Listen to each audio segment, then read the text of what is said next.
Are you willing to change instead of asking your spouse to change? Let's talk about it. Lionel Nelson here, and welcome to A Father's Note, promoting fathers through building men. Now, what I'm hearing is it brings up something that I always say. So there is no such thing as, this for me, well, there are, but let me say this. My wife and I, we don't live or operate in our marriage 50-50. Mm-hmm. What that means is that, well, if you do this for me, then I'll do this for you. Right. But our approach is, no matter what she does or don't do, I'm going to give her 100% of me. And she in turn is going to give me 100% of her, whether or not I got it all together or not.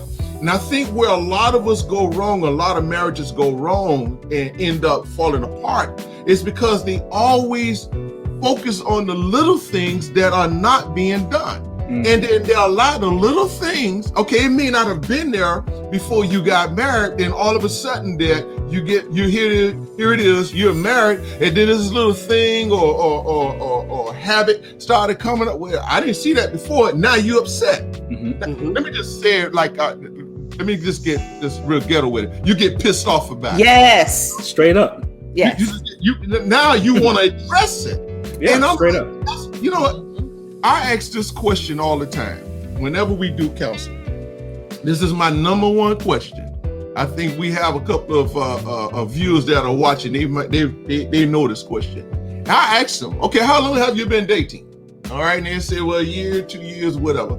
And the first question out of the gate, I would ask them, write down the one thing that absolutely irks you. I mean, it just a pet peeve. When this person does it, you don't like it, just write it down, whatever, I don't care what it is, write it down.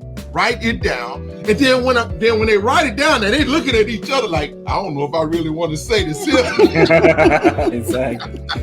But when they write it down, then what happens, they realize that, oh, that's what's wrong. Then my next question is, are you willing to live with it? Are you willing to live with it? That's good. Wow. Because if you're not willing to live with that, the best thing for you to do is not even get married. I'm going to be straight up. That's right. good. That's I'm right. going to don't even get, because every time with it now, yes, Right. and it goes into the marriage, Right. then it's going to be an issue. Then it's going to get worse, because now you feel that there's ownership. Absolutely. Ownership. Yeah. No, you got to do this here. No, you got to stop doing that there, and that's wrong.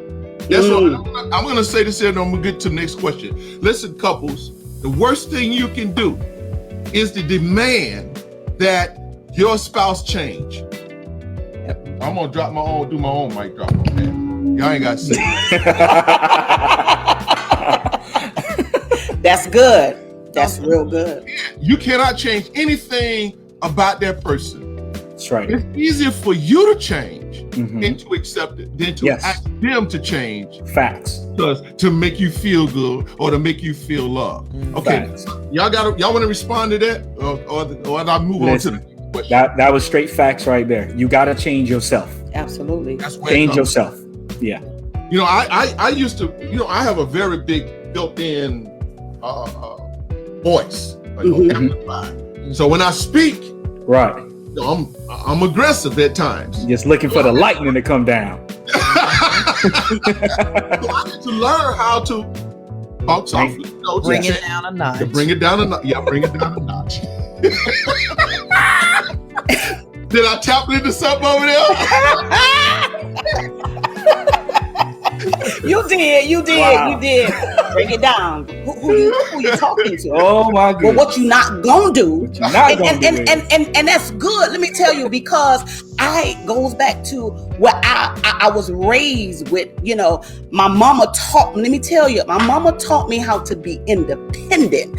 So you know, dealing with a man and it's like, my mama told me I don't need a man. My mama raised me. You don't need a man. You can do it on your own. So I was strong-minded and I had my own money versus our money. So my mind said, I don't need you because I was raised. And there's times I would look at him, I'd be like, Who you think you're talking to?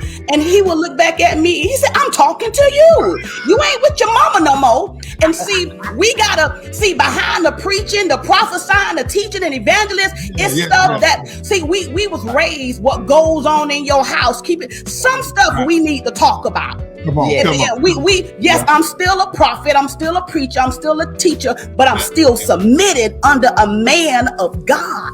And there's times that he would tell me, you need to turn down a notch. And when he tell me to turn the notch down, it goes up even louder. Just relax. But I had to learn. I had to reteach myself how to be submissive. We'll talk about that a little later.